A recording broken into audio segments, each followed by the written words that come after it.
Bu o'zbek futbolidagi eng aql bovar qilmas hikoya. Bolalar, shu gapimni eslab qolinglar. 1 yil ichida butun dunyoga tanilaman. Ba'zan seni rad etgan futbol keyinchalik seni yaratgan tarixni tomosha qiladi. Tasavvur qiling, 7 yoshida futbolga ilk qadam qo'ygan bola har kuni bitta maqsad bilan yashardi: professional futbolchi bo'lish. Yillar davomida tinimsiz mehnat qildi.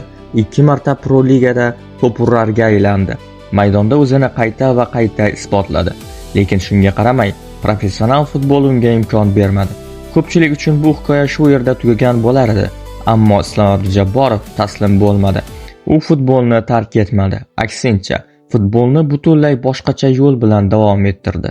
2023-yil 24-aprel kuni u Unwanted Boys Media futbol klubiga asos soldi.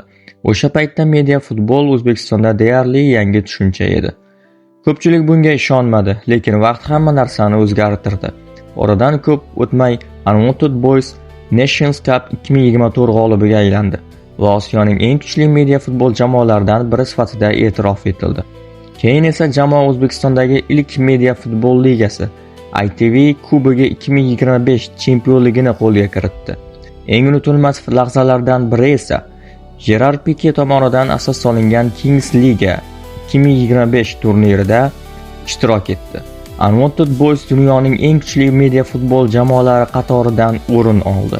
Final kuni esa Islom Abdujabborov futbol afsonalari bo'lmish Gianluigi Buffon, Andrea Pirlo va Alessandro Del Piero bilan bir jamoada maydonga tushdi. Bir paytlar professional futbol eshiklari ochilmagan inson bugun dunyo futbol afsonalari bilan bir maydonda to'p tepayotgan edi. Bu shunchaki klubning muvaffaqiyati emas, bu rad javobini motivatsiyaga aylantirgan insonning hikoyasi. Bugun Unwanted Boys minglab yoshlar uchun shunchaki media futbol jamoasi emas, bu orzudan voz kechmaslikning isboti.